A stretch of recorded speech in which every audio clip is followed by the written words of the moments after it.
for September 13th, 2022, City of North St. Paul. And we'll begin with the Pledge of Allegiance. Pledge allegiance to the flag of the United States of America and to the republic for which it stands, one nation, under God, indivisible, with liberty and justice for all.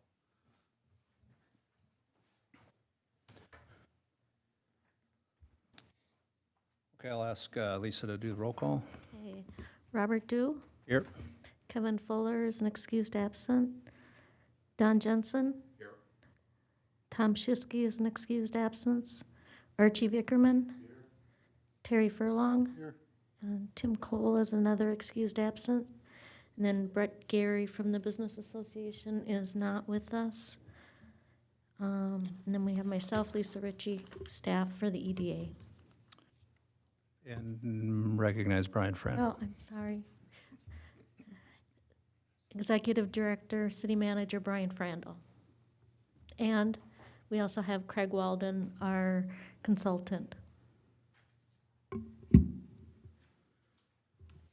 Okay, we have the agenda in front, and before we entertain a motion to adopt the agenda, I do want to propose one change, and then I'll ask if there are any others.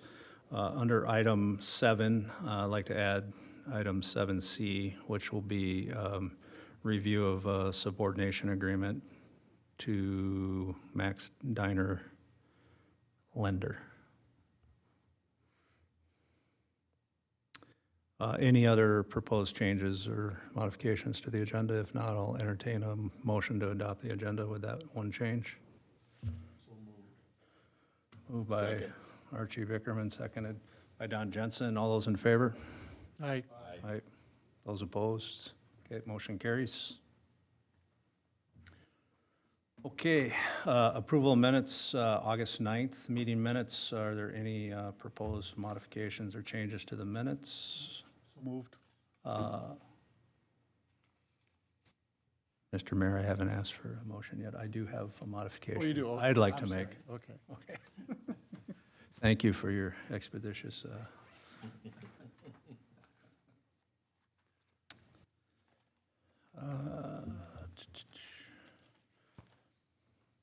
Should have highlighted it.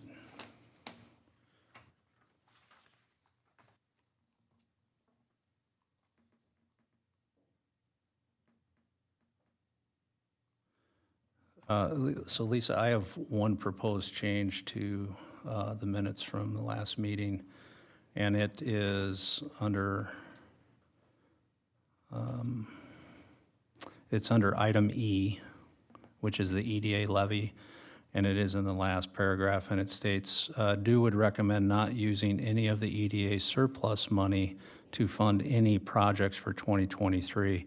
I'm not entirely sure what I said, but what I intended to say is we were not going to use any of the EDA surplus to fund our base budget for 2023. We are likely to use it for projects in 2023. Any other proposed changes? If we have none, I'll now entertain a motion to approve the minutes. So moved. Moved by Terry Furlong, seconded by Archie Vickerman.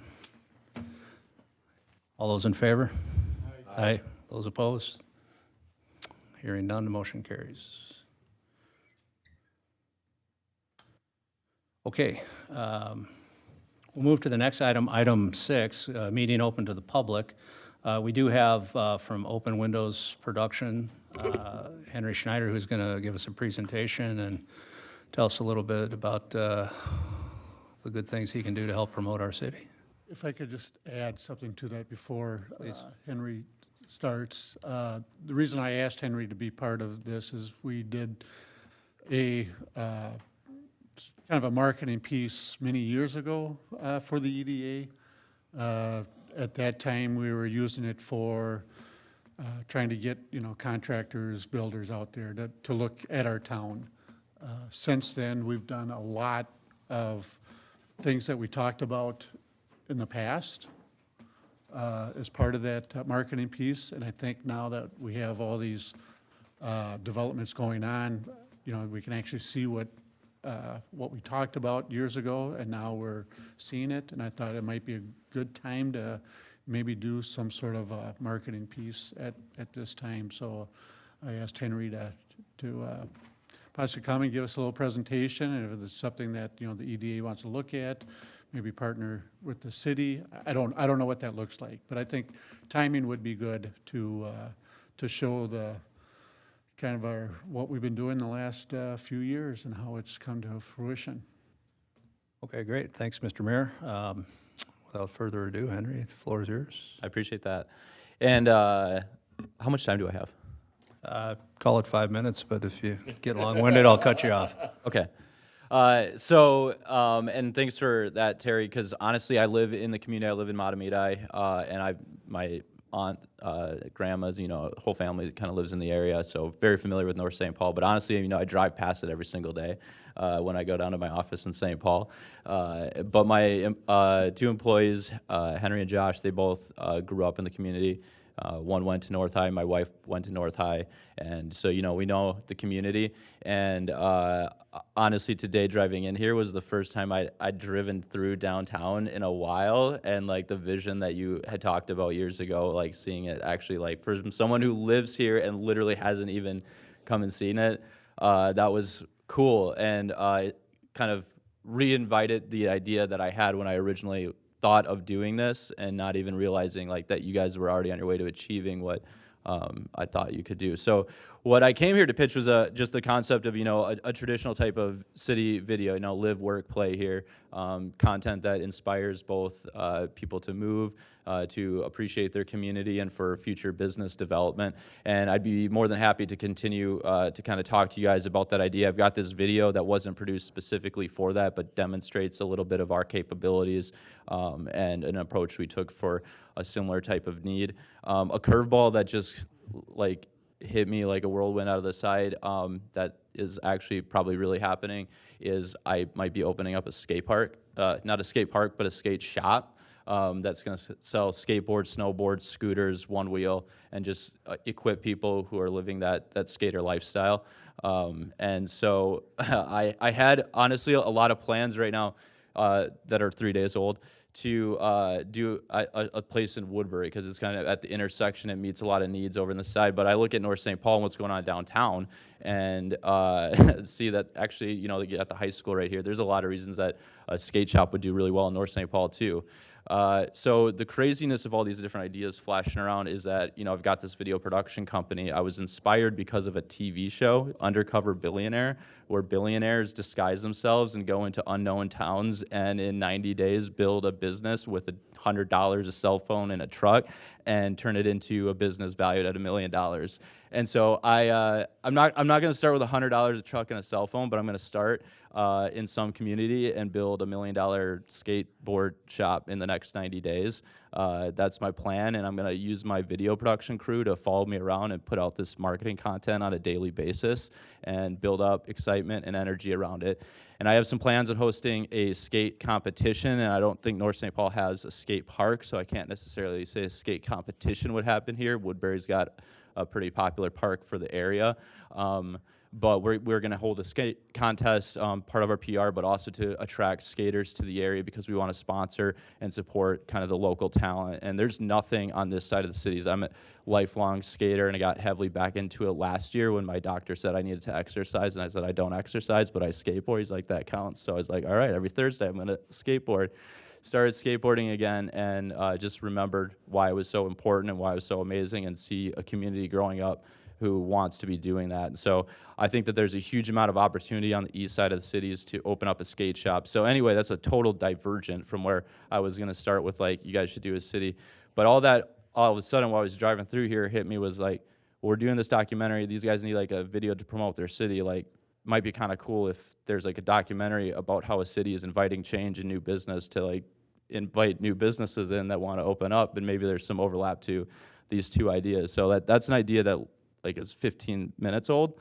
So you'll have to apologize that it's not fully fleshed out, but I've got a lot of really solid ideas, and think I could help you guys out. So if you want to spend 3 minutes and watch this Commonweal or part of it, I can show you some of our expertise, but I'd also be happy to turn around, just kind of open up with questions since I dumped a ton at you. What's the context of this video? Oh, you did it for. So this was created for the Minnesota Council of Nonprofits. I've worked with them since 2013, minus the years of COVID when they didn't have their annual event. But they award 4 different nonprofits in different categories for their work throughout the year and hire us to create these videos that highlight why they were deserving of those awards, and that they're used both for the event and then also to help the organizations promote the great work that they've been doing. So this particular one was the Commonweal Theater, which is an integral part of Lanesboro, Minnesota, a staple Minnesota community. And so this video really highlighted the theater. It wasn't about the city necessarily, but you can't do that video about that theater without doing it about the city because they're so entwined. And so this is the result of that video. I didn't have audio though, so give me 1 second to get the audio working. If I can, does this thing take audio through the HDMI? I guess I should ask that. I should have asked that earlier. Sorry. Okay, I'll see if I can swing it over there.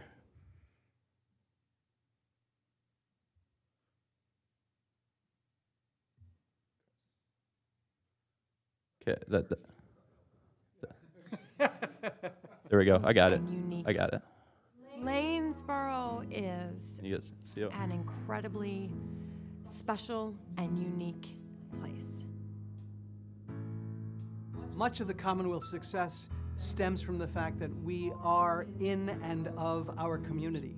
And we define that community by the region, not just Lanesboro. We have been producing theater since 1989. At that time, we did 2 shows a year. Now we do 5 productions a year. Over the course of 9 months, we do about between 180 to 200 performances. As a local banker and being involved in community development for 35-some years, I was first attracted to theater because of its economic impact on Lanesboro. But after I got on the board and been on there for 6 years now, it really has been an eye-opener to see the passion of the staff, the commitment, and the impact that it has on the community culturally. That's something that I had never experienced really at any other theater that I had worked with, and I felt like that was something I really wanted to be a part of. It's like a landmark, not just the theater building itself, but the experience. The Elephant Man! It's suggestive, but was not elephantiasis. The great thing about the Commonweal is the deep connection to our audience. Because of the artist administrator model, they will not only see me on stage on Friday night, but Saturday afternoon they may walk into the box office and I'm there selling them their tickets. Or Saturday night, I'm the guy behind the counter who's pouring their wine. Recently had an experience in which a patron after the show really wanted to talk to me and to some of the other cast members. And they were crying. Hard, very crying. And it turns out that they recently lost their son. 3 months ago. And they said that the experience they had in our theater on a Sunday afternoon was part of their healing. And that was a really, really great reminder and lesson of this is why we make art. This is why I want to be in the arts and in live theater. You'd be hard-pressed to find another arts organization that has that kind of a personal connection with its patrons and supporters. It wasn't you were going to just witness something, you were going to be part of something. And I've always felt that way here. I think what makes the Commonweal truly special is that we are an ensemble, that we have a committed group of people who have chosen to make their lives and their livelihoods in a town of 750, making art, making really good art, and choosing stories that speak to the hearts of all of our friends and neighbors. I probably see plays 2 and 3 times, sometimes 4 and 5 times. And some people ask me why I do that, but you get a different experience and sometimes you see something different every time you come. And it's not just entertainment, it's being part of a greater story because they tell stories. And each and every one of us cellularly believe in our mission to make the world a better place, to enrich the common good. That is why we're here. This is something you can't miss. And if you've never felt like you were part of something, the minute you walk in the door, you'll feel like you're part of something for the rest of your life.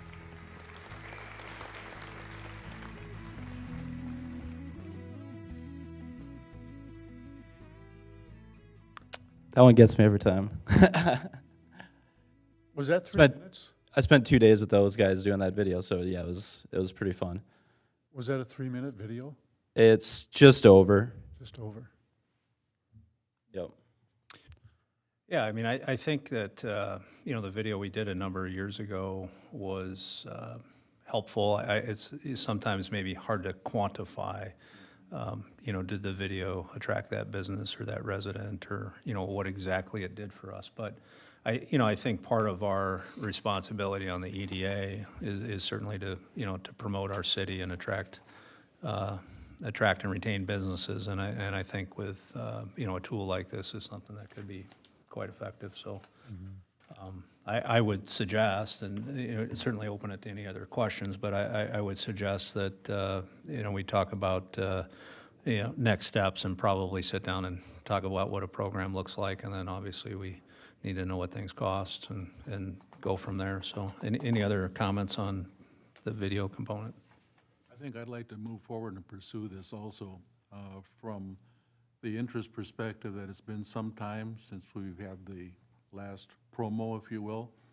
I'm not certain how often we should push this for the city, realizing how many of those steps have already been accomplished over the last couple, 3 years. But I think we do need to move forward, because if we don't, I do feel that we are going to fall behind, and then I think we're playing catch-up, and I think that's not where we want to go. I think I'd much rather be proactive. Yeah, I mean, I think the opportunity is now. I mean, we've got a lot of projects that have, like we talked about, you know, in the past, are now here. I believe, you know, we got a lot of new residents coming in. People are looking at our side of town, I think, a little bit more than before. I think development-wise, I think people are looking for our side, although we don't have as much availability as we did, you know, years ago. But we still have, you know, some areas that need to be developed, and I think this is one tool to show that, yeah, we're moving ahead. We've got a lot of new projects going on, and we'd love to have you come into our city, not only as a developer, but as a resident. Is this something that, you know, I would suggest that, you know, we could kill a number of birds with one stone here, and loop in council, potentially arts council. I'm not sure who else within the city, but arts council comes to mind, maybe parks, and do a kind of a collective rah-rah video on North St. Paul, as opposed to EDA, business attraction only type video. Maybe that's something we can consider as well. But Yeah, I see a lot of talking points there, not Right. just the EDA, but like you say, Parks and Rec, and because there's a lot to offer besides just economic components, right. and then we get to share some costs. Well, and there's significant efficiencies in doing that. I mean, I would have absolutely proposed, you know, filming in each of the different individual areas of the city that make it what it is. And it's like, if we're going to be there filming anyway, we might as well have a collective message that we can utilize for each of your departments. And I'll say that, like, you had mentioned a previous video, and one of the most important things about any tool is, like, using it appropriately. And so for us, when we approach every project, we like to look at what are your strategic plans with it, and how can we make sure that we're developing content that's going to align really directly with what your goals are, and that content is going to be, you know, utilized in an effective way. So that's like part of our whole process in developing this content with you. So I think what we'll do is we'll double back with you. We'll make contact, we'll set up a meeting. We'll do that through staff, I think, and talk about, you know, how we take the next steps, what it looks like. I assume there'll be recommendations on what to do, and ideally we could pull in, ideally at least somebody from council, maybe, I say the Arts Council, maybe Parks. I think it would be good to get, if there's any other entities that should be involved with that. Just might be a good opportunity to hit all those. So we'll take that action, and then that doesn't require a vote of any sort, right? Just a staff action. Okay. Now, having grown up in Long Beach, California, and being a Oh, yeah. former skater myself, Okay, yeah. and shocked my kids' friends many times on a skateboard. Here we go. Yeah. We should talk about your latest and greatest idea too. I don't think we can do it right now in this Sure. forum, but you have contact information. Maybe we have that discussion outside of this meeting and Sounds good. see what's possible within the city Sounds great. before you run off to Woodbury. Yeah. So it's a much shorter drive. It's a lot closer to my house. You know, I could probably one wheel here. Yeah, the skate guards, we don't have enough skate guards downtown, I can tell already, but we'll figure that out. It's funny, my neighbor the other day came over with his skateboard, and I go, you know what? When I was in 8th grade, I was on a skateboard team. He looked at me and goes, what? So I got on the skateboard and I went down the driveway with my suit on, and I just blew him away. He goes, The, it's pretty cool. the skate culture runs deep for a lot of people in a lot of ways. As I was writing my business plan for this, I came across this great article, and one of the things that just stood out to me is like skateboarding is a pillar in someone's life. Like when someone becomes a skateboarder, like it's with you for life, whether you do it or not. I think there's a lot of that culture that aligns with entrepreneurship and aligns in a different way than people maybe have perceived skate culture historically. And I think people are starting to see that turn because of the Olympics and a lot of other things. But the other side of that is like the scooters, like scooter kids are everywhere. And our shop's gonna have scooters, which nobody else around here has scooters either. So usually there's a little bit of like scooter skater, but we're gonna mend that bridge. All right, well, we look forward to having those discussions, Yeah. and we'll be in touch with you on both fronts, so. Cool. Appreciate your time today, and Thank you for having me. I really thank you appreciate for the it. presentation. Thank you. Thank you. Thank you. Yes. Is this a competition? Next topic, probably. We're still meeting open to the public. Lisa, I don't know, is anybody else online or wishing to speak? Okay, I know you're plugging in there. We do have someone here. Morgan. Morgan Dolly, or? Yes, Morgan Dolly, and he will be discussing a couple of the topics when we get to our old business portion. So I think we can close the meeting open to the public. Okay, so no other folks from the public wishing to speak. We'll move on to authority business and action items. Item A is the J.B. Vang Memorandum of Understanding. That MOU is attached to your packet. I've had an opportunity to read through it. I don't know if others have or not. Hopefully you've had an opportunity to review that. And Craig, is this something you managed or who managed? Okay, Yes. I'll hand it over to Craig Waldron. Thank you, Honorable Chair and members of the authority. Basically, this is a pretty plain, vanilla, and standard agreement. Essentially runs 90 days. We'll have to modify the dates on this, but it basically shows our commitment to the developer that we're willing to work with them exclusively over the next 90 days on this particular project, and gives them an assurance that while they're spending all this money, we're not off working with another party and so forth. So staff would recommend that we do enter into this. We did have the city attorney also review this, and he was comfortable with it. So our recommendation is to, of course, modify the dates, but then enter into the agreement. Okay, my only comments, on the, you said you're going to modify the date, so that was one of my questions, and then clean up the red line stuff, I presume. Correct. And then I think for the city of North St. Paul, it'd be ideal to have 2 signature blocks, one for EDA chair, one for executive director. Okay. If I can drag Brian down with me. Yes. Mess. Any other comments or?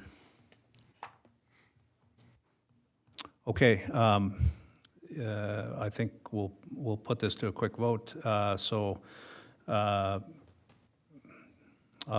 look for a motion to authorize execution of the memorandum of understanding with JB Vang's Group on the property as shown in the document, with the corrections cited by Mr. Waldron. So moved. Second.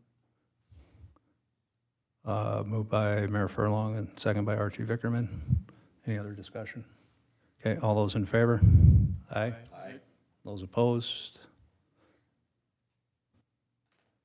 I'm sorry, did you have a comment? Nope, just when you're done, another Got it. piece on this. if I may. No, I'm not Hearing opposed. no one opposed, motion carries. Threw me for a loop there. Yes, sir. Just an update on this too, if I may. We did have a preliminary planning session on this, and Brandy laid out a number of the timeframes and so forth. So we did have that important meeting. Morgan was also involved in that and discussed a number of the engineering concerns.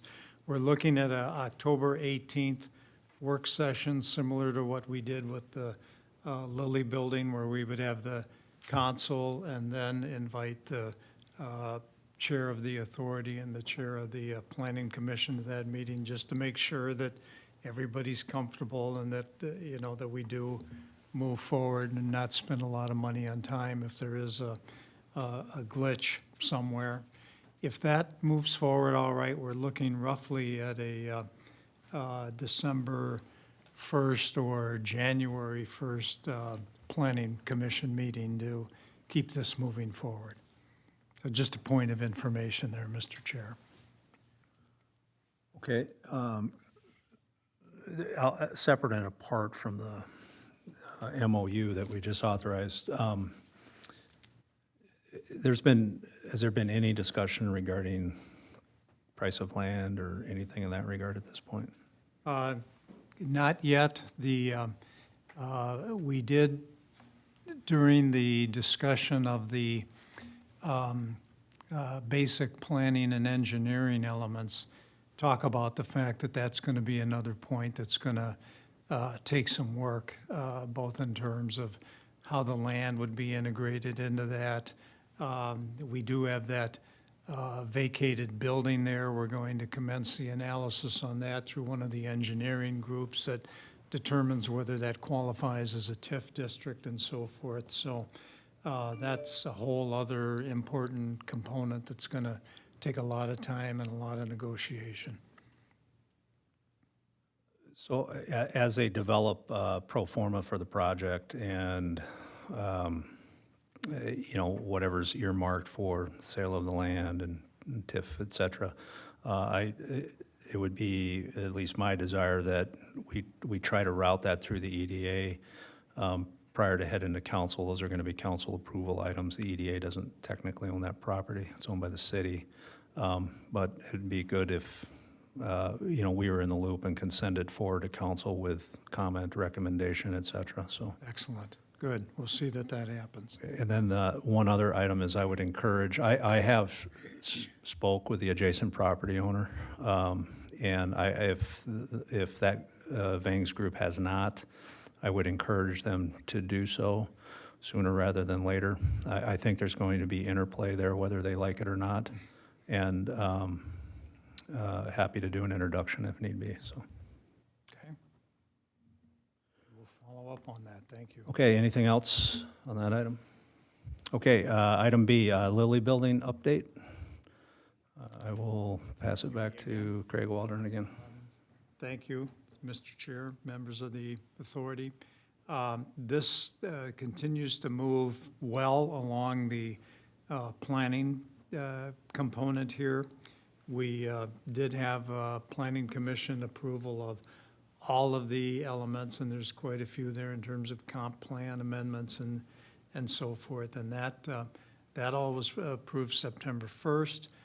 This should be going to the city council again in terms of the planning items, September 20th. And similar to what we talked about in terms of the Vang property, is there's a lot of work to do on the financial component on this.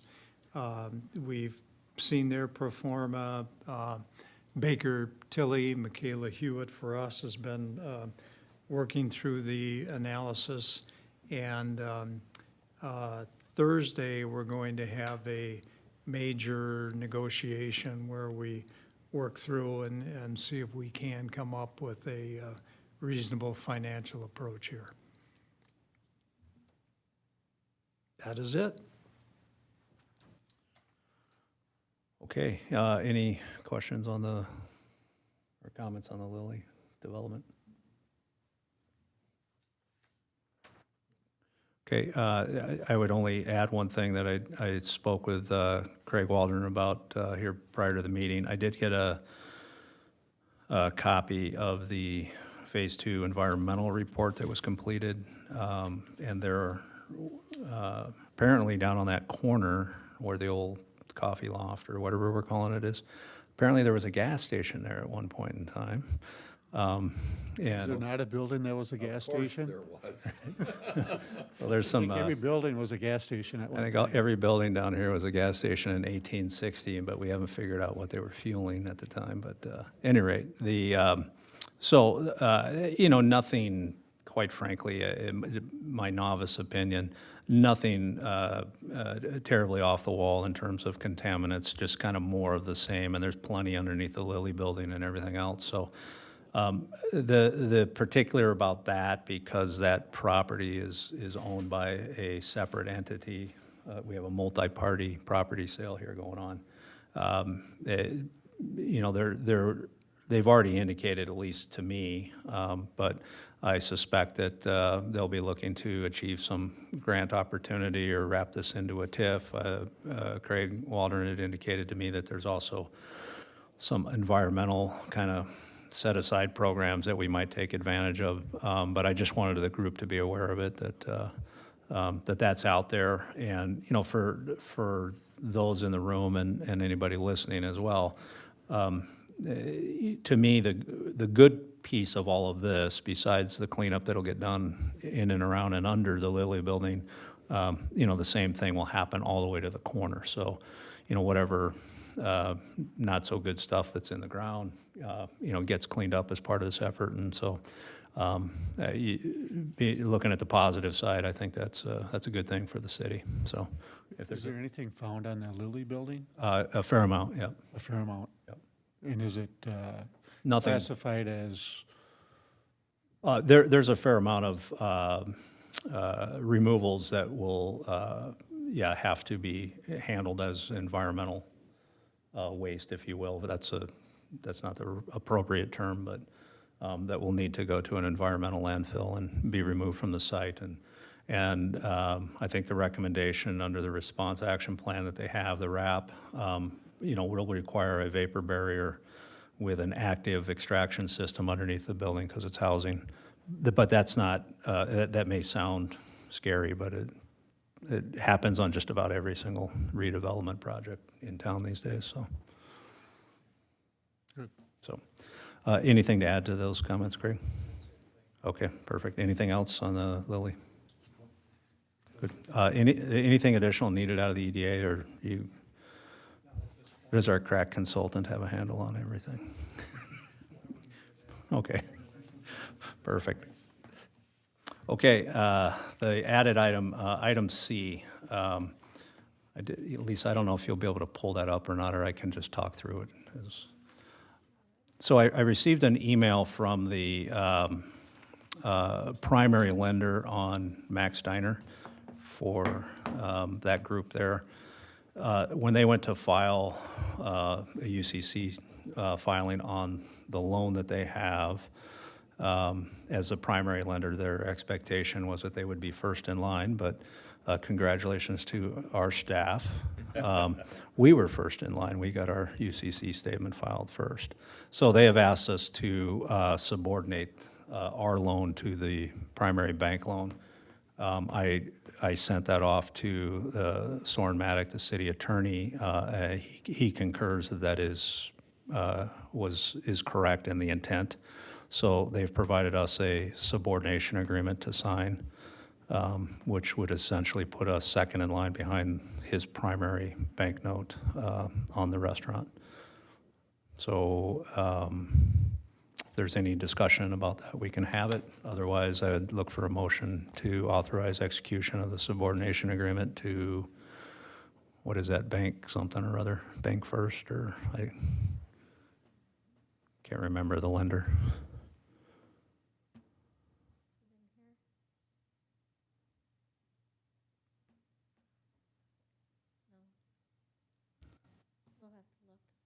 Okay, I think it's in her signature block, but maybe not. Oh, Bank Vista. Bank Vista, there you go. So, Bank Vista? Bank Vista. So I entertain a motion to authorize execution of the subordination agreement to Bank Vista on our debt to Max Steiner, or their parent entity. So moved. Moved by Archie Vickerman. Second? Second. Second by Terry Furlong. All those in favor? Aye. Aye. Those opposed? Hearing none, motion carries. So, Brian, if we can get that printed out, we can do it after the meeting. I can sign it, and I think it requires your signature as well. My brother-in-law owns Bank Vista. Oh, hold on. I'm sorry, did I? I need to abstain. Okay. My brother-in-law owns Bank Vista. Okay. did not. Sorry, I didn't. I thought you said aye. I'm hearing things. Sorry, that's all right. Okay, so to correct the record, the motion did not carry. We have 3 ayes, 1 abstention, no opposition. However, We need 4. I think we need 4 votes. So I'm going to table the matter till next meeting. Okay. Sorry about that. That's okay. That may There's another way around that. that may or may not be procedurally correct, but to take the safe route, I don't think there is a sense of urgency on this that would prohibit us from just tabling it till next meeting and make sure we've got an effective quorum. Okay. Put that on the agenda. Pardon?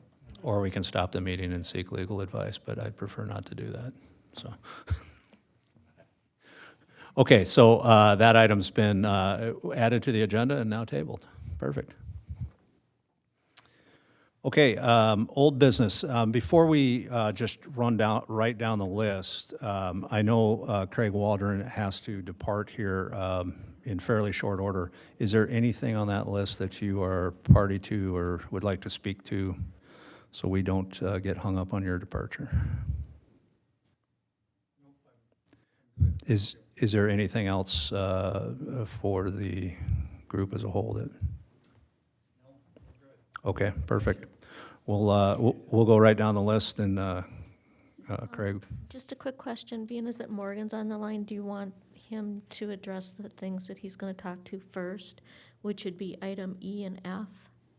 Absolutely. Okay. Okay. So we're under item 8, old business, and we'll move directly to item E, which is the Mcknight left turn lane. Morgan Dolly.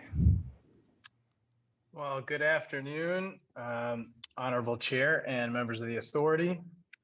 So I'm here to provide an update to you on 2 items that have been previously discussed at the EDA, notably Mcknight turn lane, which I'll provide a little bit more detail on,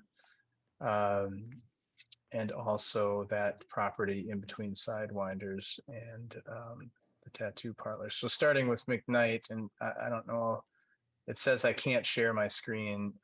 Lisa, is there any possible way that I can? If the EDA can even see that, if I did share my screen, is that possible? Okay. You should be able I to. should have said, can you hear me all first? Can you guys hear me? We can hear you and see you. And you should be Okay, able good. to. Okay, yep, I can now. All right. So this is not a prepared graphic, but just so we have something to look at here, because last time we discussed it, we were just kind of speaking in terms of high concept for the benefit of the authority and maybe benefit of anybody watching at home or in the audience. So previously just discussed by the EDA, past city staff and Ramsey County, And the reason why Ramsey County is involved is that Mcknight Road here is a county road, County Highway 68. But the possibility or potential of modification of this concrete raised center median here to allow for a northbound left turn lane mid-block. So this is 36 kind of off our page to the south, and this is City Street, 11th Avenue, just at the very top edge of my screen. So this median modification would potentially allow for additional access into northbound access into the target site, and also serving these properties that front on Mcknight that may have some redevelopment potential and interest, and certainly additional access will enhance that redevelopment potential. And so it's something that the city is interested in, has been interested for some time. And there had been some previous conversations between the city and the county. So since my last update with you, where I needed to do a little bit of bird dog investigation here to track some things down, I had a conversation with the past county engineer, Ted Schenecker, who now works for MnDOT. And he verified, yes, absolutely. Past city manager Scott Dudek and himself had been talking about this in his mind at the time. And he actually lives fairly nearby, not directly within the city of North St. Paul, but frequents many of our establishments on a regular basis. So he's familiar with the area, but also just from a county program and county engineering standpoint, his general sense is that, you know, the fact that we have a dual left turn lane here, northbound to westbound on 11th, which appears to have been kind of the intent for the majority of northbound traffic to be able to get into the target site, obviously because there's restricted access with the raised median there now, that was overbuilt, to use kind of the word that he and I were in agreement on, right? If you are out there on a regular basis, these are probably 600-foot long turn lanes. I don't think I've ever seen, even during rush hour, both of those turn lanes full and at capacity in terms of, you know, number of queued vehicles that they would maybe had originally based on whatever traffic projections at that time was thought necessary. So there's certainly an opportunity to potentially reconfigure this dual left to a single left. There's some added advantages there that are not related to the redevelopment here, but it has been discussed before to potentially look at converting 11th Avenue between Mcknight and White Bear Avenue jointly with the city of Maplewood from a 4-lane, again, probably overbuilt based on current traffic levels and forecasted future traffic levels, to a 3-lane with the shared left turn lane, which there have been very successful 4-lane to 3-lane modifications from a traffic standpoint, but then also provide some benefits to pedestrians crossing, maybe some opportunity for additional multimodal facilities like a bus lane or bike lanes, that sort of thing. So that, in conjunction with opening a gap here in this center median here, and possibly even some beautification improvements instead of just the raised concrete median. Maybe this can be get landscaped, for example. But all those things at that time, according to Ted Schenecker, seemed reasonable to consider. Ted thought that he could support that. And he's put me in touch with their traffic and operations engineer. And I haven't had the full meeting or scope discussion with that person yet. In fact, while I was waiting to speak for this particular meeting, he called back and I didn't want to answer because I didn't want to get stuck here kind of in between two situations at the same time. But I think it's fair to say that city staff is actively engaged with Ramsey County staff to try to get to the point, which I think is a logical next step, and exactly the same process that we followed with Ramsey County to the south with respect to the anchor redevelopment, the new Anchor Drive, the new intersection there on McKnight south of 36, and the new traffic signal, but to propose and get some agreement from county staff that they would be open to a little bit of effort on the part of the city. It's not significant amount, but what we had to do on the south side is a little bit of traffic analysis, maybe, some geometric layout in terms of what that turn lane would look like ultimately, whether we're just talking about the cut through in to the target site, or maybe combining it with some landscaping improvements and possibly skinning up this left turn lane, allowing some flexibility for future improvements on 11th Avenue. That's certainly open to discussion by staff and or the EDA or council, whatever the council and EDA would like to move forward with or be interested in. That step of providing some traffic analysis and a layout for county staff to review and issue a letter of support for a potential city-driven project would be the next step. That's what we did to the south, and it worked out very successfully. Did not take that much time and effort to at least get to that point. So I am waiting for, again, that follow-up conversation, but it seems to me, unless something has changed unbeknownst to myself and the past county engineer, that would be something that we could, if we could get at least a green light from the county. And then again, we can have a conversation about what the timeline and what that might look like to at least, again, do some limited traffic analysis. And it's a pretty simple process to design a turn lane. I think there would be some modification to this, if you want to call this a pork chop island. Right now, it's kind of directing people in that are southbound right in, and then right out to southbound.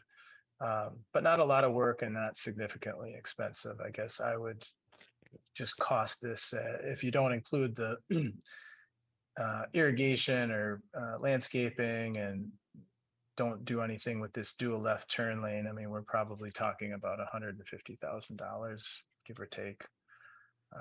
And there possibly may be funding sources to help pay for that.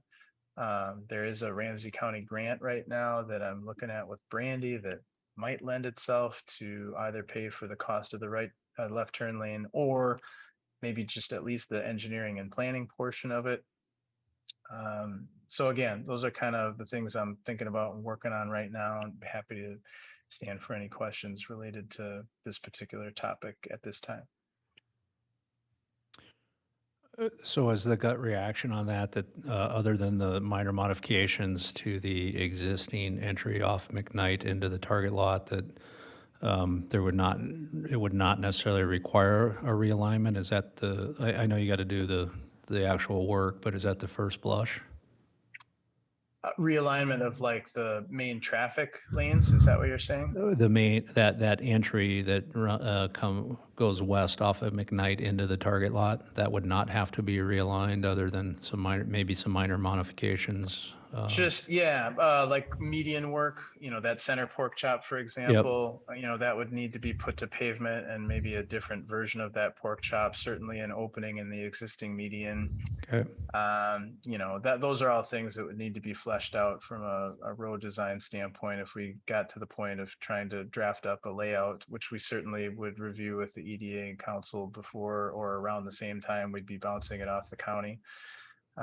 Just to keep people informed in terms of what we're looking at. And, then funding is a whole nother component. Currently, we don't have anything in the CIP budgeted for this particular thing, but as I said, there might be some funding sources that could be looked at throughout the process to see what might be feasible. And certainly nothing wrong with applying for those funds, especially if there's a reasonable chance that they might be supported by the county as the offering entity of those grant funds, interested in from a redevelopment standpoint, right, to promote redevelopment. Right, and I guess where my head is, looking at that, most of that pork chop, as you call it, is kind of in the right of way. It wouldn't necessarily require Target's involvement or approval, but I think that this, from an EDA perspective, a great opportunity to touch base with the Target, municipal government affairs people. They do have a brand-new government affairs person that is actually working with Target. I did reach out to her, and I haven't re-reached out to her. She wasn't quite sure what I was or getting to in regards to what I was trying to explain to her, that, potentially it could be an advantage for them for that left turn lane. I think it definitely is. I mean, if Target was putting in, this site right now today, and someone told them, hey, it's not full access, but you can have 3/4 access at that point, as opposed to only having northbound traffic on Mcknight have to go all the way around the block, they'd be extremely excited about it. Right. Well, any commercial property would be. And I would say that if we did add them, to the discussion, I think it might be, beneficial for us, because it may not only just be that left turn lane, maybe there's some other things that can be done with that, that, like you say, that long, ugly, raised cement blob that's there. Yeah, I think it's an opportunity and a reason to have a discussion with them and try to create some ongoing dialogue about that and other issues in and around their parcel. Would you like me to reach out to this person, or Morgan, you want me to forward you her information? What would you? Either way. If there's been some attempt, we can go either way on it. I particularly enjoy the fact if a mayor reaches out that might at least warrant an initial response. I don't expect you to be able to talk technical civil terms with them, but just in concept and make the contact, because beyond that, hey, we're trying to do something that is good for the city. We think it's also good for Target. Just want to loop you in, and oh, by the way, mow your lawn over there. And there's that, yeah. You maybe save that for the second phone call. But There's that oil can Henry's there too. That would be a great skateboard building there. Right. Potentially. Well, And just so Mr. Mayor and the rest of the authority and staff, even as long as I'm thinking about it, I might as well share. I mean, if there is engagement with Target or any of the other property owners, as we kind of seek some of these grant funds, a letter of support from them to the city that could be included in a grant application submittal, for example, might be nice, or a letter from the EDA or a letter from the North St. Paul Business Association, right? So I'll mention those now, and maybe that's something that collectively can be worked on. I think I'd if like this to is see something that's important. I'd like to see something like that. I like that idea a lot, Morgan, because it allows us to prove that we are willing to work with other entities within our community, including Target. I think if we could build a little stronger relationship with Target, it would certainly behoove us, whether it be directly the EDA, but in Target's view, it would probably be the city. And I think that'd be a positive. I think that opening up a dialogue with them as well will help with that property on 11th. The open property, we haven't been able to talk to them about anything at all lately until just recently. So anything that opens up a dialogue where we might get some action would be helpful. I would agree, and that's what I would look to try to accomplish. So first steps first, but I think that's definitely puts us in the right direction and trying to build a relationship with Target. Okay, perfect. So we'll leave that as the mayor is going to reach out. And Morgan, I would offer understanding that this is likely, from the funding issue, getting, maybe targeting a future CIP for the city. And we got multiple communities and counties involved. If there's anything that the EDA can do in terms of kind of authorizing schematic work or something like that, please let us know. But we would prefer that we continue to move the ball on this as much as possible. And then when it comes time to do the work, as always, we'd like somebody else to pay for it, not the EDA. Mr. Mayor. Okay, nothing else on that item. We'll move to item F, which is an update on 2579 7th Street. That's the property adjacent to the Sidewinders where we had some borings done to check the underground status and the potential for a Skateboard park? green space and/or skateboard park. Right. Mr. Chair, members of the authority. So I think some of you might have gotten some feedback in terms of when the borings were completed, which it's been a little while now. But basically, some of the discussion we had at the last meeting was that there was concern by the EDA that potentially there would be some buried foundations, possibly something that would act negatively with respect to future redevelopment of the site, creating a bathtub effect with groundwater, that sort of thing. And the good news is that we did not find any evidence of that. So, it's important to note that soil borings are only representative of, those hole locations at which they were drilled. But I don't know if the map, Lisa, is in there that kind of shows how they were spread across the site, but they were kind of strategically located at that's an old aerial photo that shows the original building there. So we strategically kind of picked those locations to represent the edges of the building foundation, one kind of in the middle. So for a total of 4, just trying to increase our likelihood of finding something. But there was some identified buried masonry debris that was observed, but not, a full slab or evidence of a full slab, evidence of full footings. It appears as if at least a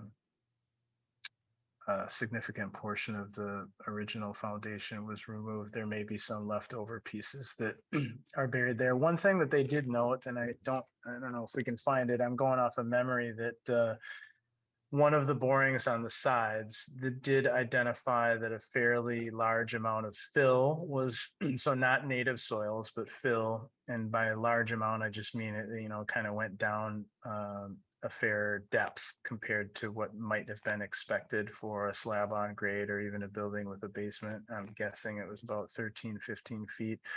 So there is a line item in the report that just identifies, when this is redeveloped in the future, it should be planned that, those fill soils were never really intended to be structural or built upon.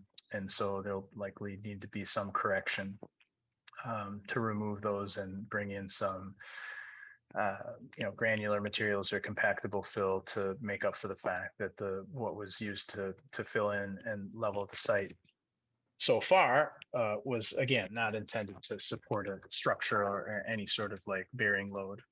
So that was noted, but again, good news is no significant underground identification for major buried slabs or pieces of foundation. So it appears as if the site is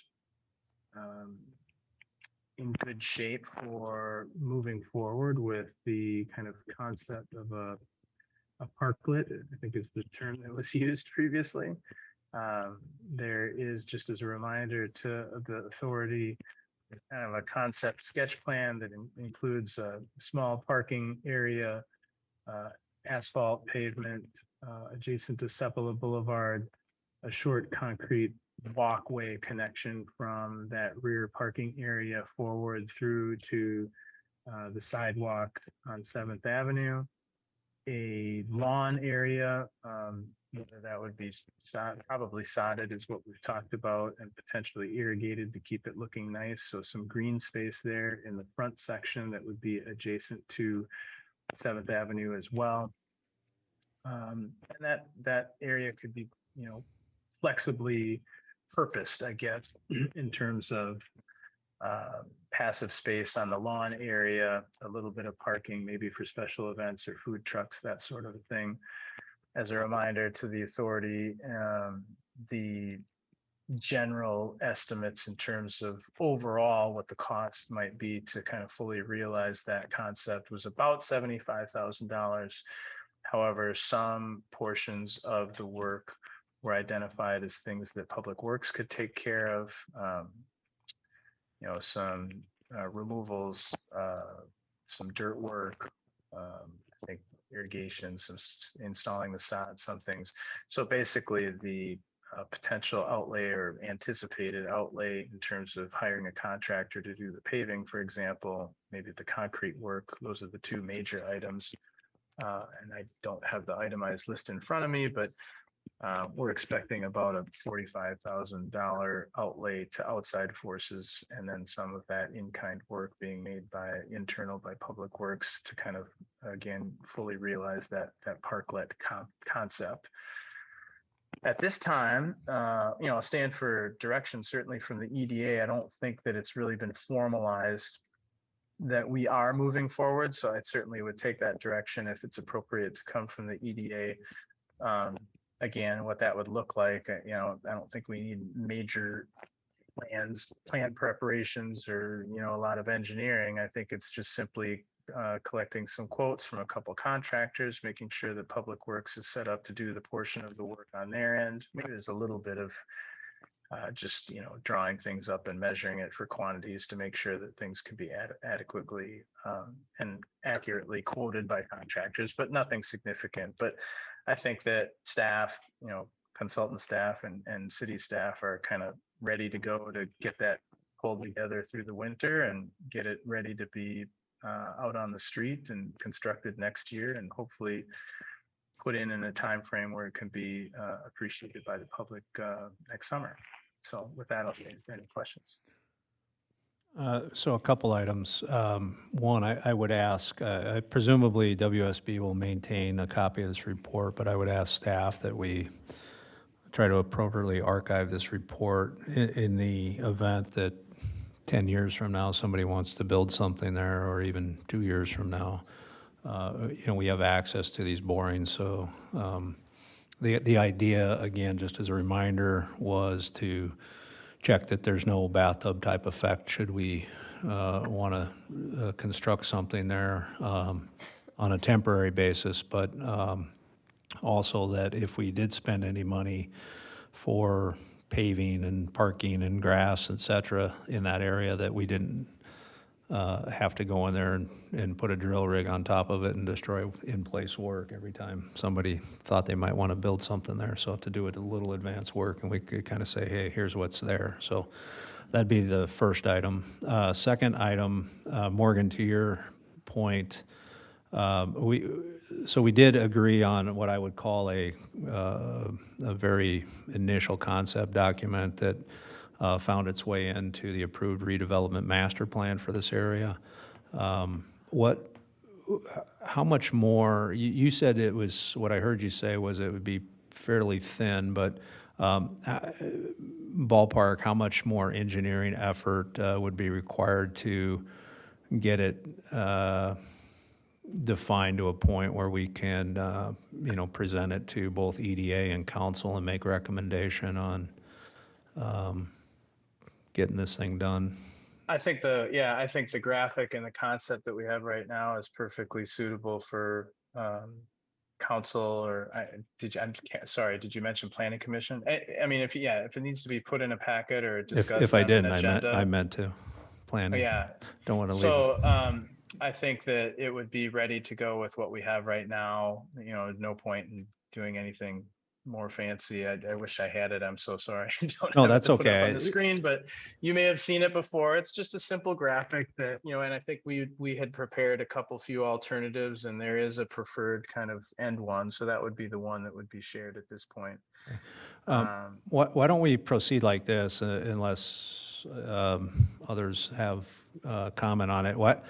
Why don't I take a look at that, and then I'll double back with Morgan offline to try to make some determination if we need an additional proposal from WSB to get together a package that's presentable to to the other agencies within the city, including city council. And and then try to bring this back to the EDA for a formalized vote on any initial costs and just kind of approval of concept. Does that make sense as a way to proceed on this? I think we're all behind it, and if we're not, please say we're not. I would but- support that. I'm thinking that maybe we should have it come from here and go that way, rather than To council. to council. Correct, yeah. That's my intent. Okay. That we would bring it back here. I'd like to, and Morgan, I hate to disagree with you, but I'm not sure that we have quite enough there to, what I've seen anyways, or what I paid attention to make a case, hey, we want to do this and this is what it costs. I think we need to do a little more work. Okay. That's just my opinion. To be able to present that to council and say that, we'll throw in X, we need others to throw in Y to make this happen.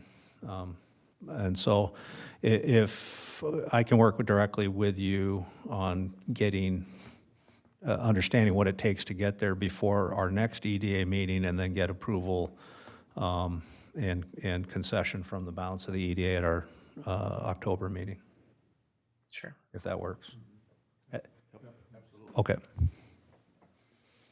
Sure, I think we would probably need to target, well, if you're going to do it in order of planning commission first, council second, you're looking at city council October 4th and planning commission October 6th, and then EDA back on, I think, October 11th. So that's a lot of meetings in a short period of time, but I think we're well suited to do that, and depending on our discussion, Robert, so that's fine. Right, and I'm not trying to bypass planning, but my thought on the first stop after the EDA is the assumption that EDA would be funding a portion of it, not all of it. Mhm. Which means I gotta go get some money before we worry about going to planning and get it approved. That's where my head was, but. Mhm. Staff will take whatever direction you guys provide. Okay, perfect. We'll reach out and we'll figure out what the best path is too in the interim. Okay, that's fine. Perfect. We're ready to go. And what I'll do is it's been a little while since those concepts were put together. I'll pull that together and maybe you and I can offline. Yeah, if you wanna- visit them and see where they're at. If you want me to send them to you, we Yeah, can- just push me. wherever it ended. Push me what you got, at least where you understood it ended, and if you want to make recommendation on a time to talk, then we can do that. Sure, sounds Perfect. perfect. Okay. Okay. Morgan, anything else from you? If not, we'll move on to other old business items here. I have nothing further. Great, thank you. You're welcome to hang out and listen or sign off if you like. I might have to run to another meeting. Thanks Perfect. everyone, though. Yep. Okay, item A, River Gut Church. We have that in here. Staff, do we want to talk about that, or I can introduce it? I believe that, so we approved the CIP. Now we have a tool to actually go to the River of God with. I think we need to go as kind of a team, maybe Robert, myself, and Brian, three of us, to kind of give them the story of why we're looking at what we're doing. And then with Lisa reaching out to the other component, that there might be another entity there that we could possibly also talk to. I'm not sure how to approach that, but I think there is another entity there that might also need to hear what we're trying to accomplish. Right, I think my recommendation, I think it's always best that, we deal first with the person on the ground before we go to an appeal authority, which I think is some of what's contained here, kind of the higher level of the church office, which I think was in Missouri, if I'm not mistaken, but. Yeah, the corporate headquarters are in Minneapolis For the Minnesota headquarters are in Minneapolis. Okay. So, yeah, I mean, I would attempt to try to have a face-to-face sit down with, the local person. And I know was attempted in a different format for different reasons, and it wasn't terribly successful. But I think from the EDA's perspective, we should certainly attempt that, have that conversation, and see where it goes, and then we can make the call based on that meeting if we need to go to next steps. I But think me reaching out to him might be good. I think that would be great. Okay.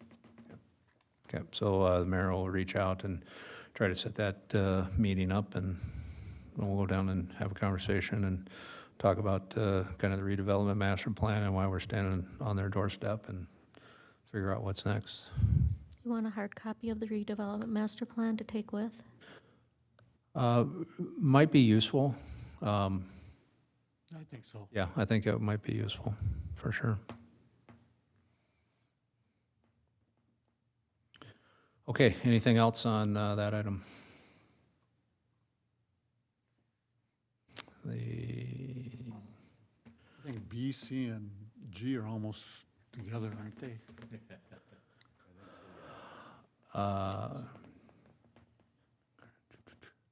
Correct, yeah. I don't know that there's much, if anything, to talk about there. That's kind of all kind of bound up in the Mcknight effort, and Brian Frandl, go ahead.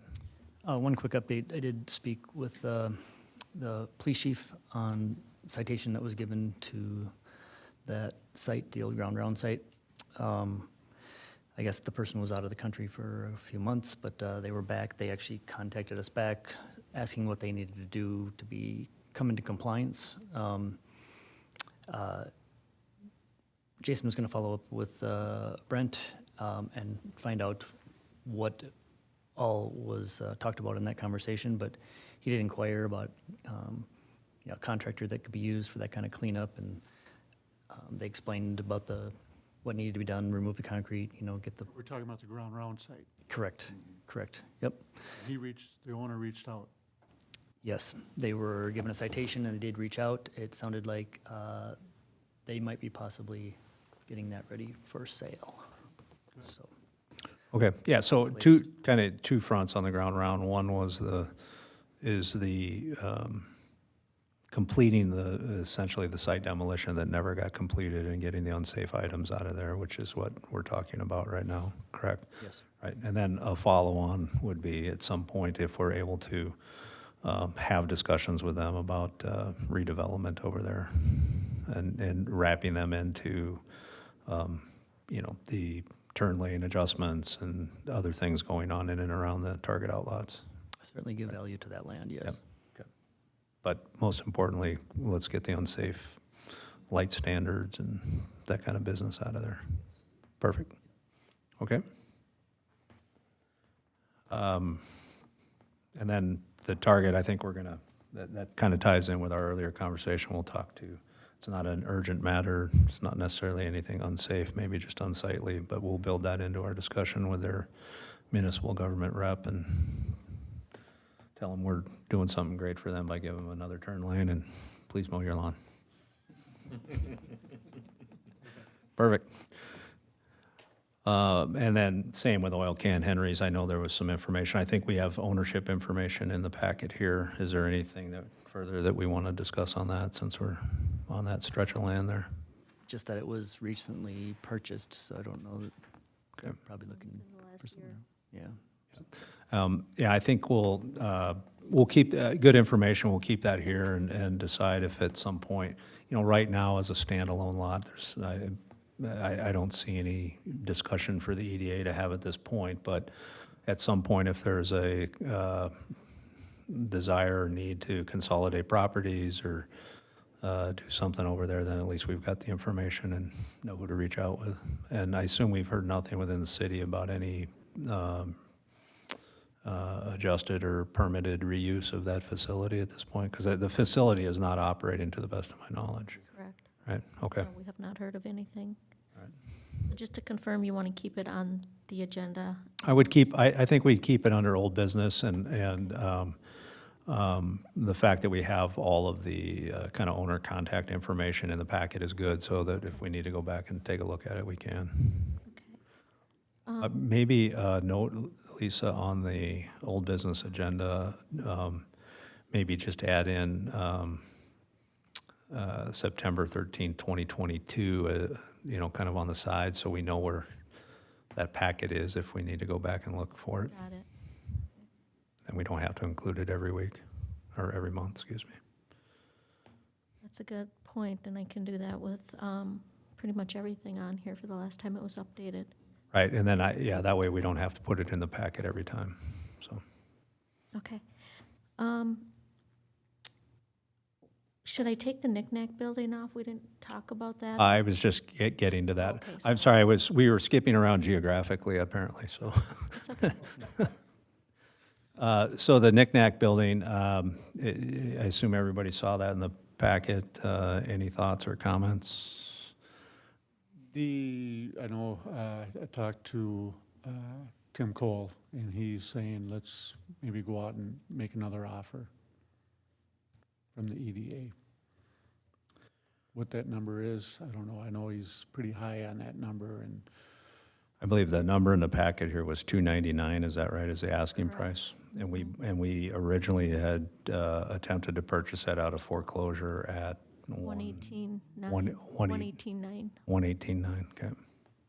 it's just a thought, if we were to, I will say, there have been a number of inquiries from different realtors on that property for a couple different businesses, so I don't know if it had interest previously, but I know I've had a few phone calls. to sell it or inquire on what is going to be there. Actually, businesses that are looking to move into North St. Paul, and they were inquiring about the zoning. It's a good sign. Well, maybe we won't have to do anything. But then you I don't just wonder if have your access to the alley. it's too high. Yeah, I think that, my hearing that, my gut reaction would be, I think any number that we would come up with here today or next month would not be sniffing the asking price. So I would say if there is present activity on it, let's let that play out. I mean, if the market can make it happen, great. It won't achieve what we were trying to achieve at that level, but there still is a paved gap there, and so that doesn't preclude us from the future doing something to make a better connection to the new parking lot or the redone parking lot back there. But I don't see the need to take any action right now. I don't see any reason why we would want to be active at the moment. I agree with you. Let this play out a little bit, see what happens. There may be a reality check with regard to the asking price and the real value, depending on what the other activity might turn out to be. And if it goes by the wayside, then maybe we'll have an opportunity to step in later. Okay.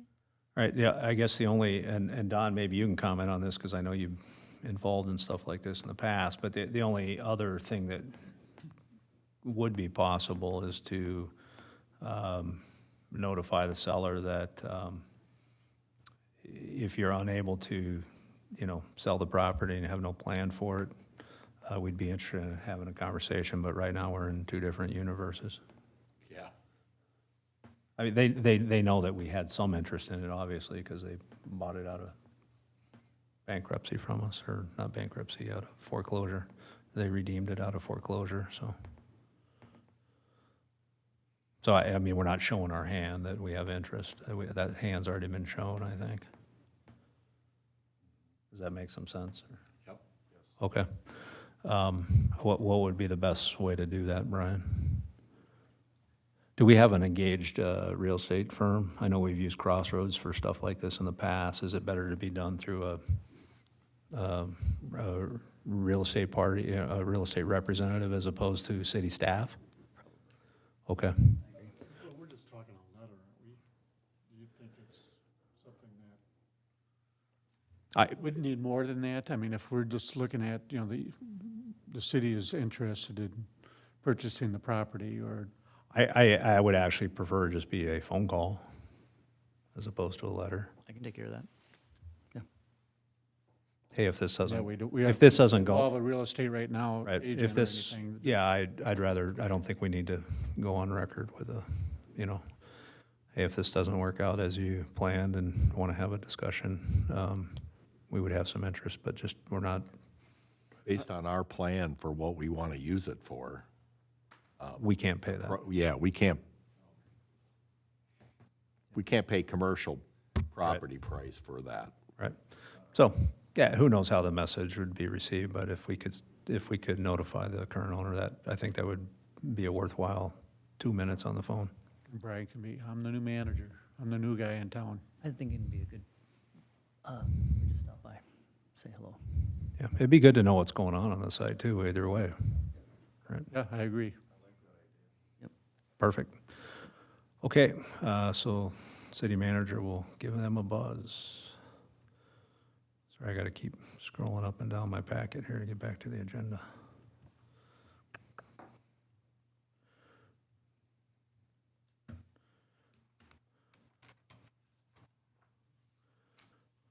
Okay, the last item on our list here was, we had mentioned in the last meeting, when I went on the commercial properties deal and you click on economic development contact, it popped up to the commercial real estate contact not, but it was a little deceiving in my opinion.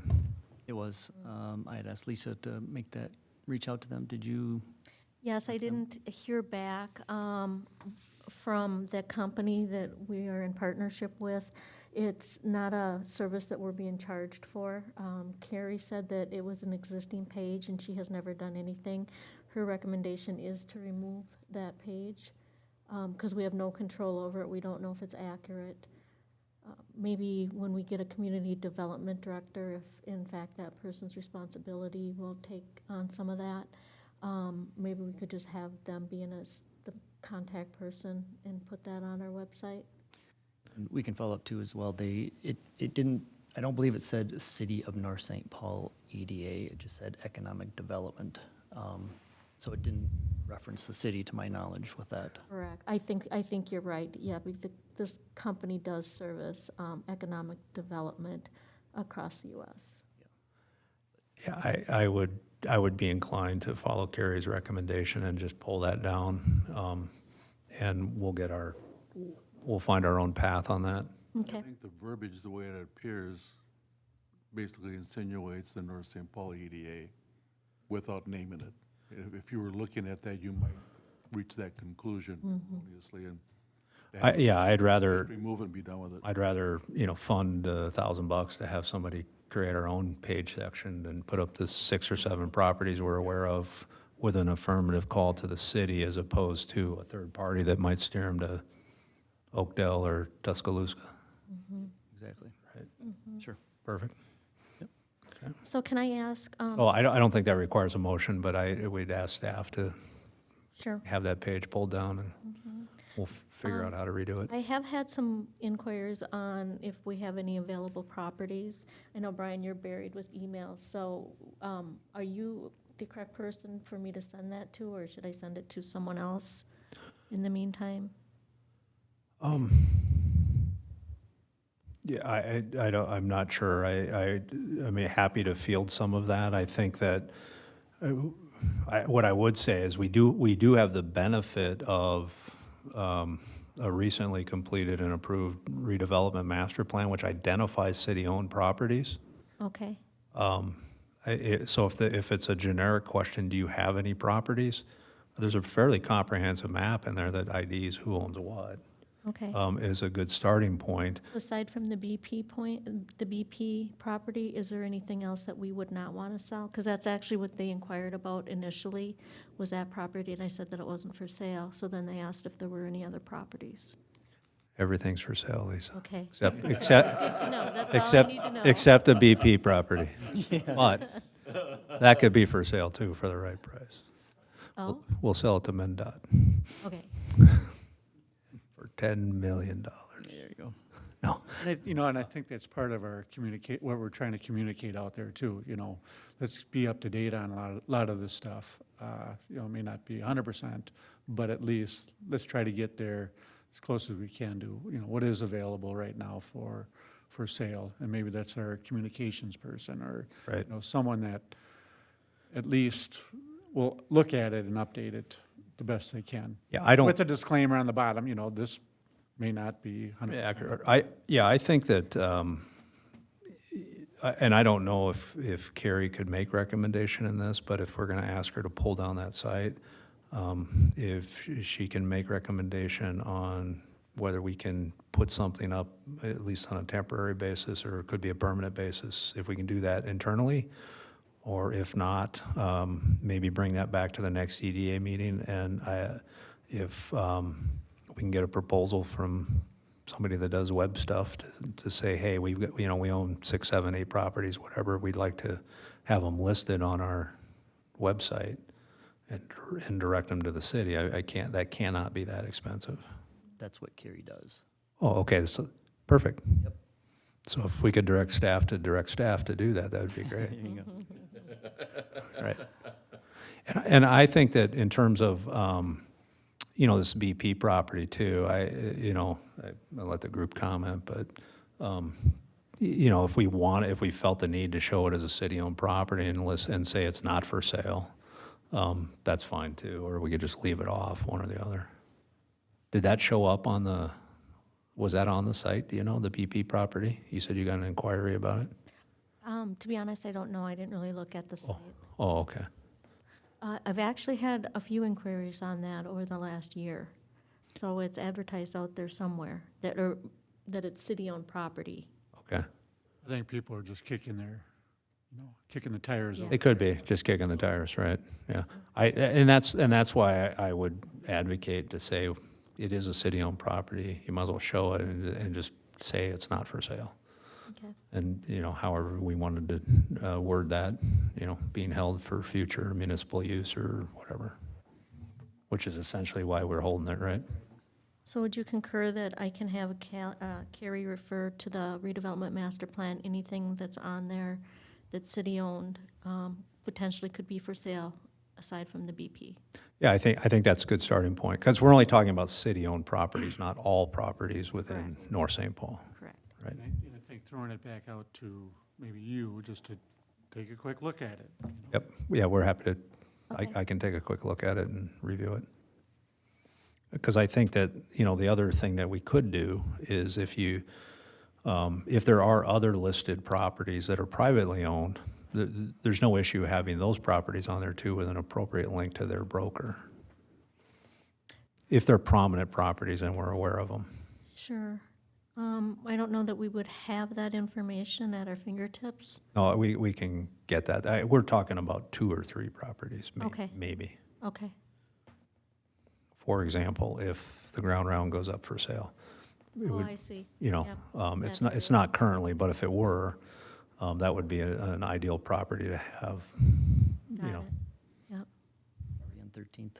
the property up on 13th, Delaware or whatever that is. Oh, Oh, that's 17th in Delaware, but Oh. I guess that one. We're going to talk about that real quick. Sorry, it's not on the agenda. In the mayor's Oh, perfect. Okay. mayor's report.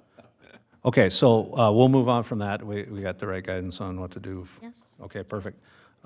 Executive Director report. I just had the Mueller property, and I already gave that update. Perfect. Okay, Treasurer's report. The financials are attached. Mr. Jensen, Treasurer. I think we're I think it's a little bit more solidified. I have to reach out to Dan for some specifics on what the 125 that's in there is, and I'm hoping that I'll have more information for the next meeting. Otherwise, I think we're in pretty good shape as far as the budget is concerned and where we're at this year. I did find out that there was a contract that had the information in it, so I can get that and I can send that out to everybody, but especially to you, Don, for the financial information for the contract that we had with Max. For that. Correct. Oh, that's right. Yeah, that's what the 125, Yeah, the that's 125 right. is for Never Max. mind. Okay. Right. And then that's just something that we have some annual management responsibility on it. And so I was a little surprised to hear that it was funded without, it's great that it happened as long as the checklist happened. So maybe we can put that, can we put that on the agenda for next month? Just a quick review of the Max loan contract so we understand what our annual responsibilities are. Sure. Perfect. Is that all? That's pretty much it. Okay, I'll just add, we did, is council done with 2023? Okay, so they're still working on that. So we did provide, as discussed in our last meeting, we being Don and I provided the intended 2023 EDA budget to city financial folks, to Dan Winnick. Is that right? Yep, and made a couple minor tweaks to it that I would say are immaterial. So right now it's in front of council and they're working through that. And at some point, I'm sure we'll be notified as approval of the 2023 budget. Pretty much the same numbers as last year. Yep. Perfect. Okay, chair report. I think I've hit everything I have, so we'll go to the mayor. I just want to mention that Brian and I met with a potential developer. He reached out to me actually a few times in the last year in regards to the 17th and Delaware property. We also have some other people who are interested in that property also. So what's been going on the last year with, city managers and, it's just been kind of put on the back burner. But I think that it's now here and people are looking at that property. What do we want to do with it?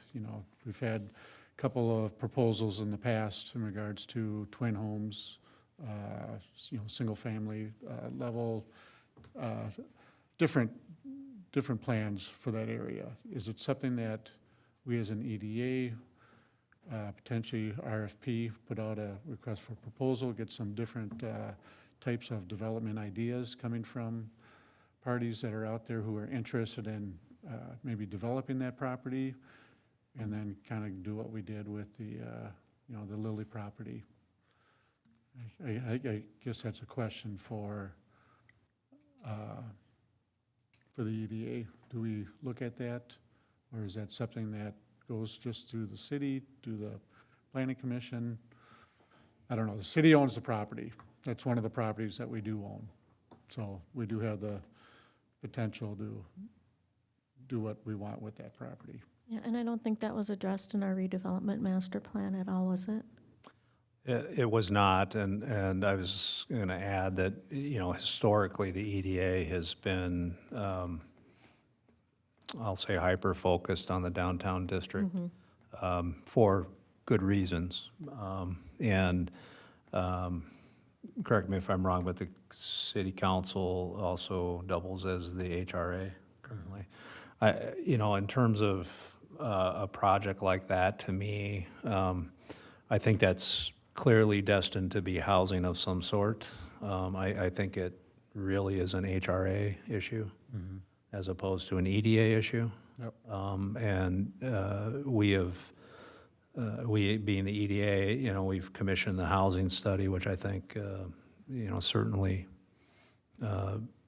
points the finger to a need. That can be utilized by the HRA And I think we to do use something the in same that vein. concept, Right. Bring it to the HRA, and I know we want to have a meeting sooner than later with the HRAs, and kind of bring that same scenario. We have these potential developers that are looking at this property. How do we want to process that? Do we want to, look at each one and see what fits for that property? I think that makes sense. Yeah, you guys welcome to comment, but I feel that we'd be crossing into HRA territory and outside of the EDA boundaries a little bit. I would agree, and I would guess that is that way already versus the commercial zoning. Correct. So that being the case, I think HRA would be the appropriate direction. Yep, I would agree. Tag, you're it. What's that? I said tag, you're it. Oh, yeah. Terry, do you want me to work with Jenny to get that on the agenda? Yep, for the HRA. HRA, Okay. and schedule a HRA meeting. And we got some other things to talk about on the HRA also. Other than that, Brent, at the presentation part of the meeting, we had Henry here give us a little commercial on his company, and we're looking at possibly doing a video again, a 3-minute promotion of the city. So I think the Business Association, EDA, a couple of maybe the Arts Council would be possibly looking at a future marketing tool for our businesses. So I think the Business Association would be a big part of that also. So just let you know that's kind of what we were talking about before you got here. So, yeah. What kind of budget do you have for that? It's pretty small. Sorry to put you on the spot, Brett. That's all I really have. I do have one, we can do this under report from EDA member or chair, either way. Are we making any effort at this juncture for EDA coordinator, economic development person within the city? Yeah, that position has been posted already. It's been out for a couple of days, so yes, we're moving forward on that. Outstanding. And it was posted before. We did have some good candidates, but then it got taken off until Brian is here. So Yeah. we're reposting it, and maybe those people are still available. We don't know. Maybe. Great, thanks. Reports from other EDA members? Mr. Jensen, anything? City manager? Brett? Great Thursday night. That's big news going on with the Business Association. Carrie's done a lot of work in getting that organized. So, we got 90-some units signed up. So, I think it's going to be a big deal. Perfect. Be nice. I do have a little update too, after you're done. They are putting in, what do you call it, downtown sprinklers, irrigation. So we are working on that right now, and we look at putting the plantings, beautification for the downtown at hopefully this fall, if not this spring. So it'd be a good. Perfect. Good for the landscape downtown. Lisa, report from staff, housing I study? just want to mention that the presentation for the housing study will be on October 4th at the workshop, the City Council workshop, and so we've invited the EDA in to attend that as well. It was Craig's recommendation to have a joint meeting rather than doing a additional meeting. We combined them. Do we have, did you get a consensus on EDA? And actually, I didn't get a consensus on the quorum, but Brian talked to the attorney, and as long as it's a presentation, we won't need a quorum. Yes, and then, so he had just said that you can't go through the line items of an agenda if you don't have the quorum, but if it's just a presentation to be given to us, then that's fine. Okay, so I personally can't be there, I'll be unavailable, but ideally, if some folks can attend, that would be great, and if you cannot, maybe those that can't be there, and I'll make an effort to do so, I'll forward any either questions and or comments that could be raised on my behalf in my absence. I'll send those to you. Yeah, please. Okay. And Kevin did think that he was going to be available. He said at this point he's available. Kevin Fuller? Yes. Okay, good. Thanks for hijacking my presentation, City Council. No problem. Perfect. Okay, anything else? Hearing nothing, I will entertain a motion to adjourn. Moved? Motion and second. All those in favor? Aye. Those opposed? Motion carries. The meeting is adjourned.